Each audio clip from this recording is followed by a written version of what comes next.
And so because they got the pushback, then they had to walk back the narrative. Now here's the problem.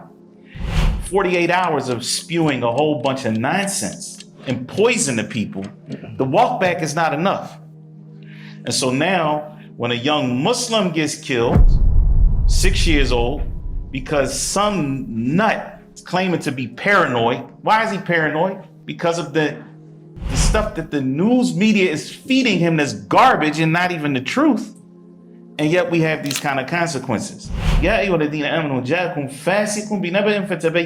When untrustworthy people come to you with information, right? Verify that information first. America has a history. Its media has a history of lying about war. And we do have to understand, I mean, there's a quote even from the 1800s, famous American Republican who said that the first casualty of war is truth. It's the first thing that gets killed in a war because each side is trying to run their propaganda machine. And I'm saying that for us, we have truth, alhamdulillah. People need that truth, and we gotta just push back with the truth.